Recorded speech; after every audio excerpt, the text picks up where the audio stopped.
Towards the end of Dorothy L. Sayers' 1930 novel Strong Poison, her sleuth Lord Peter Wimsey is feeling stumped.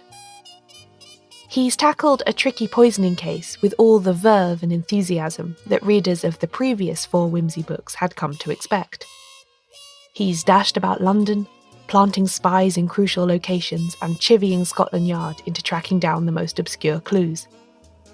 But it's not until he sits down at home in his flat in Piccadilly among his books that the crucial breakthrough comes. I'm not going to tell you what his great revelation is. You'll have to read the book for yourself to find out. But it is interesting to me that Sayers is so specific about which books Wimsey has pulled from his shelves to help him crack this case.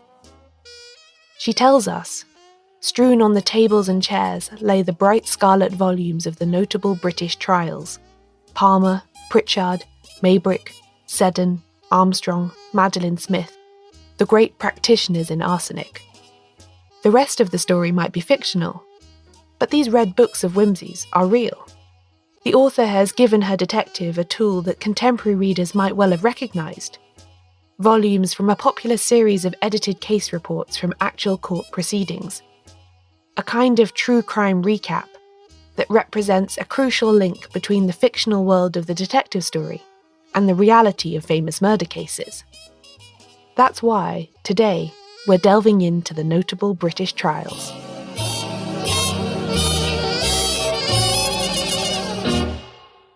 Welcome to Shedunnit. I'm Caroline Crampton. In this episode, we're going to learn about the background to this fascinating and widely read series of legal histories, and look into how these books help to shape the narratives around crime that end up in our favourite detective novels. Before we get started though, I want to remind you that my first ever live show is coming up very soon.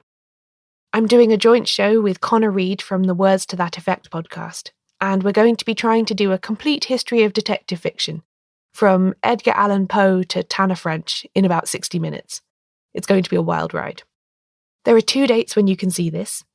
If you're listening to this episode on the day it comes out, then you can still catch me at the Dublin Podcast Festival on the 15th of November at 7 p.m.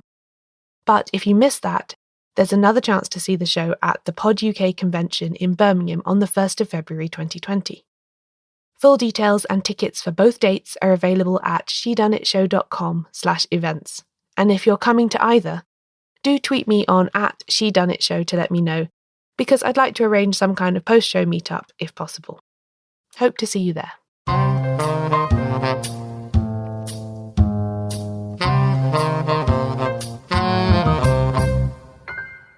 To begin at the beginning then, how did Wimsey's bright scarlet volumes come into being?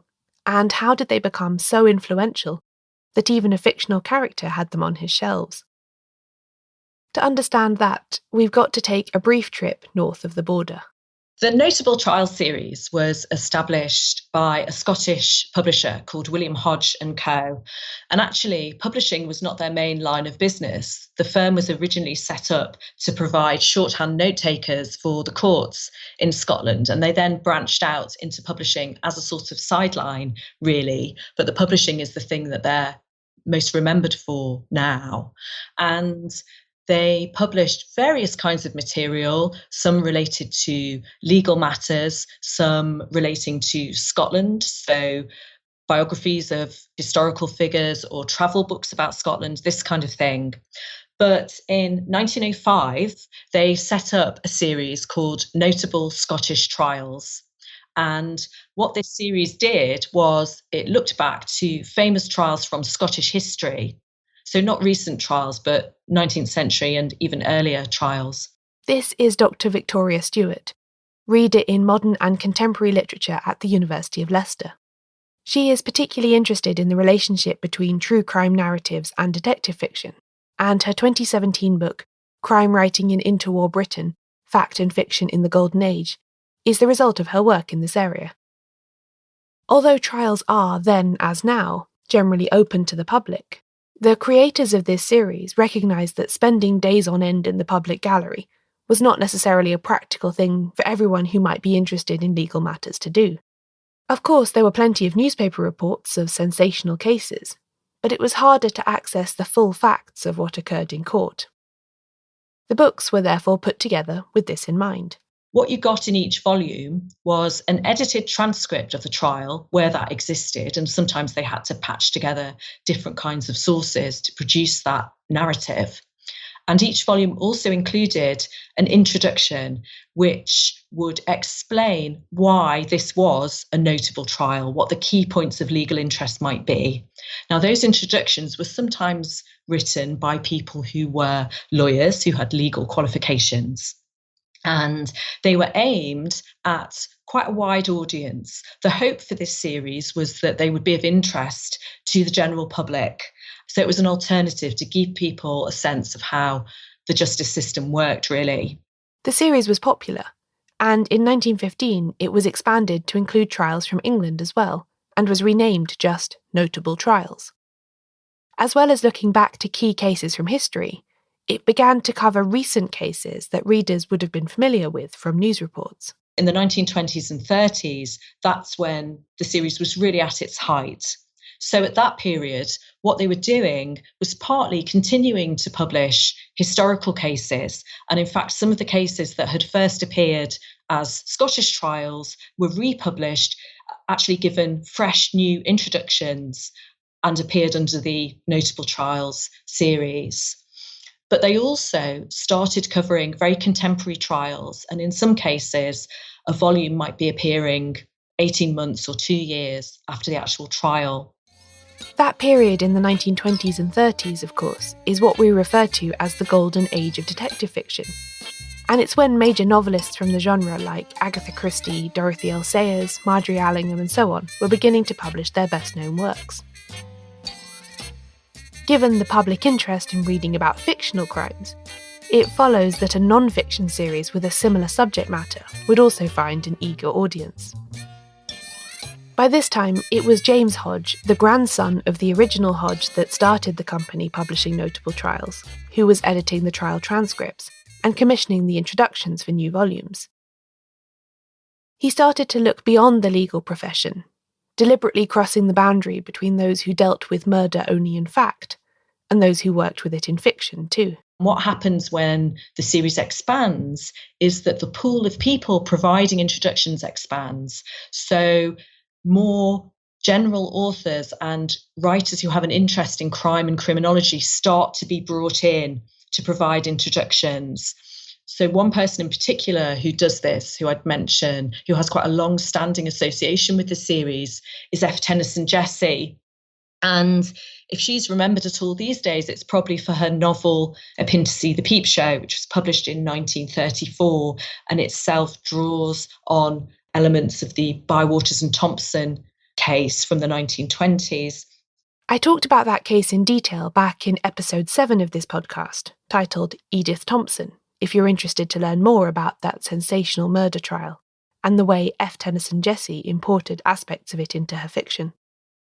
Tennyson Jessie, who, by the way, was a great niece of the 19th century poet laureate Alfred Tennyson, had worked as a war reporter during the First World War, and lived, according to her biographer Joanna Colenbrander, a sometimes bizarre and itinerant life.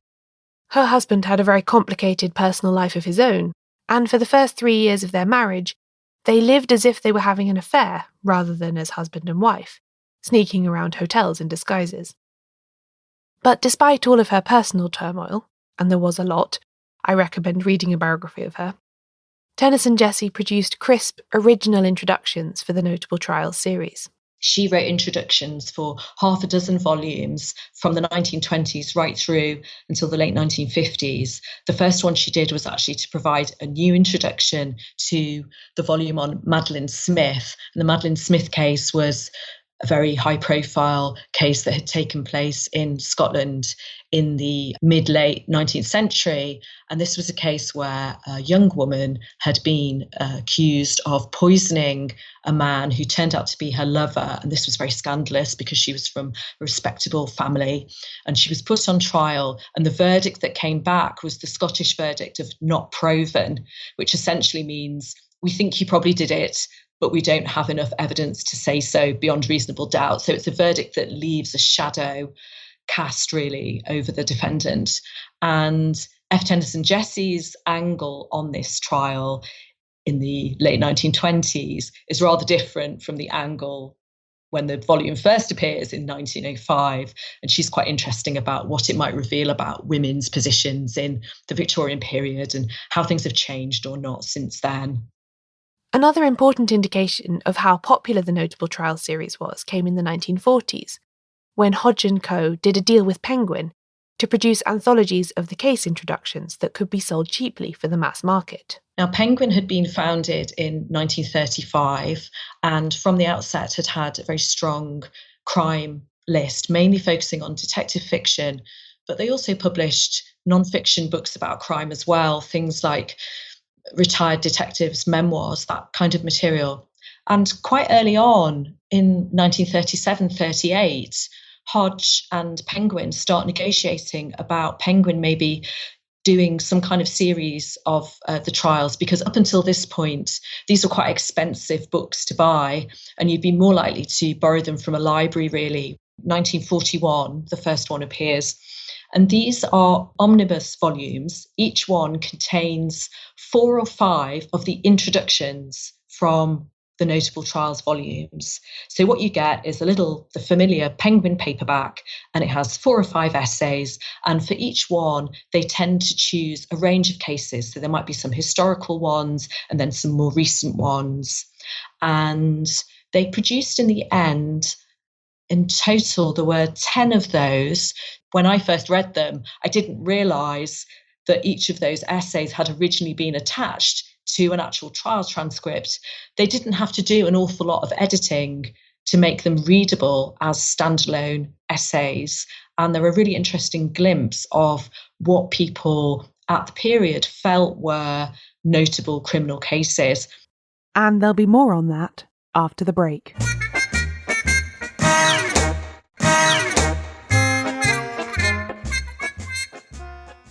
Although the Notable Trials books were intended to be an objective account of a court case, there was a strong element of subjective curation in the way subjects were chosen. What made a trial notable, after all? One thing that Hodge was really, really keen on was to make sure that the cases that were chosen had some particular interest as trials, that there was some legal peculiarity about it. He didn't just want to choose cases that had made the headlines because they were scandalous. So again, his educative approach was very much to the fore. The Notable Trials books, then, were intended to educate and inform readers, not entertain them. There were breathless, grisly newspaper reports for that. But how widely read were these somewhat dry court transcripts, anyway? It's always very difficult to try to establish what the readership was for books in the past. And so we have to go about it in a slightly roundabout way. So my sense of how widely read these books were is really gleaned from when people mention them in other books, or looking at things like how prominent the advertisements are for them in literary journals from the period, that sort of thing. So trying to deduce how well known and how widely read these books were using that material, it's obviously not a scientific way of going about things. But for instance, I've certainly seen it mentioned in memoirs of lawyers that they've had a whole set of them in their offices, for instance. So they do seem to have got a legal readership. But I suppose another example that I turn to is to fiction. In one instance, a detective novelist was actually writing a fictional version of one real-life case, alongside an essay about another one for a Notable Trials volume. Around the time that F. Tennyson Jesse was writing A Pin to See the Peep Show, the novel that draws on the Bywaters and Thompson case, she was also writing the introduction to the volume on Alma Rattenbury, so Rattenbury and Stoner, which is another case involving the murder of a husband and an affair. And the Rattenbury and Stoner case caused a certain amount of scandal because of the age gap between Rattenbury and her lover. Jessie shows a certain amount of sympathy towards how Alma Rattenbury was treated by the press, really. And you can't help thinking that while she was working on that case, and she was also thinking about the Bywaters and Thompson case, there are some similarities there, and particularly to do with attitudes towards marriage, attitudes towards adultery, and particularly towards the women in those cases being demonised to an extent, especially by the popular press.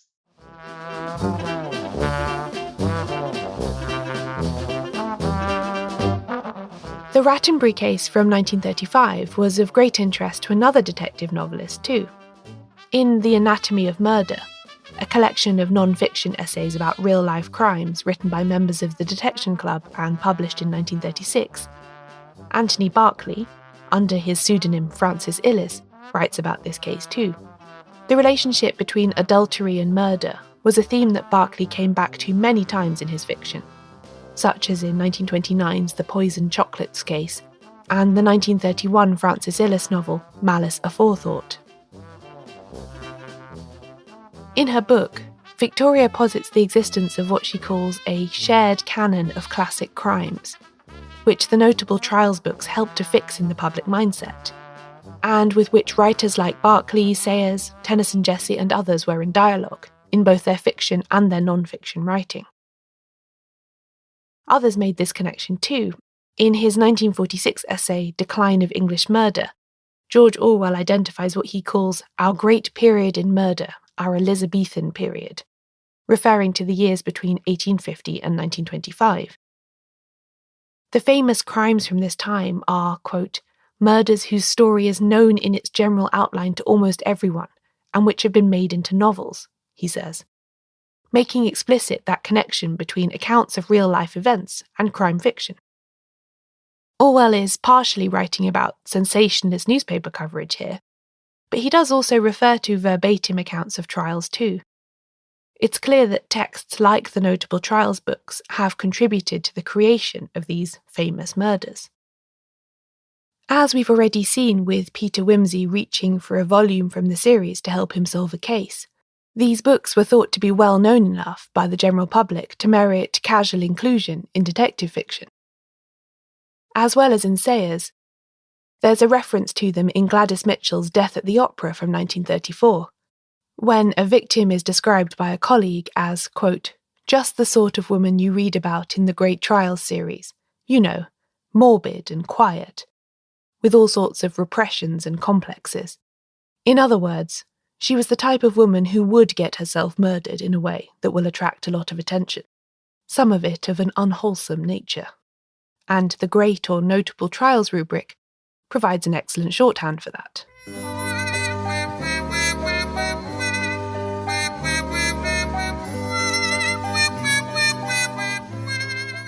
The best illustration of Victoria's thesis, though, is undoubtedly in Sayers' Strong Poison.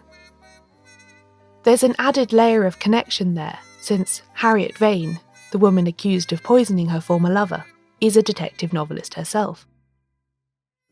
A large part of the case against her is that she admits to purchasing arsenic, the poison used in the murder.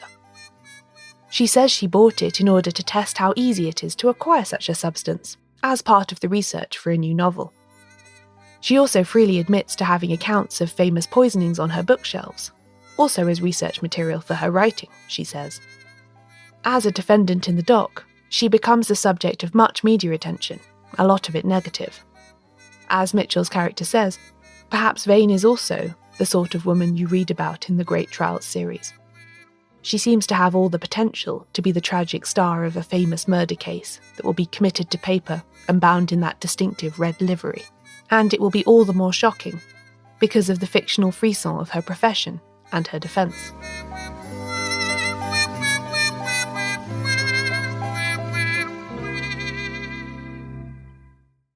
It's therefore all the more apt that Wimsey uses accounts of real-life cases, in the form of his notable trials books, to crack the invented mystery that Sayers has concocted for him.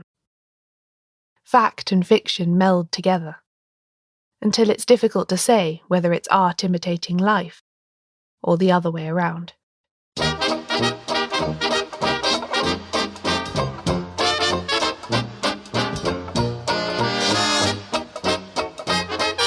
This episode of Shedunnit was written and narrated by me, Caroline Crampton.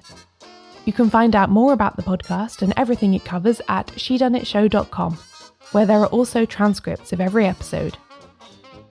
Shedunnit is edited by Euan MacAleece. Production assistance from Leandra Griffith. Member support for the Shedunnit Book Club from Connor McLoughlin. Thanks for listening. I'll be back soon with a new episode.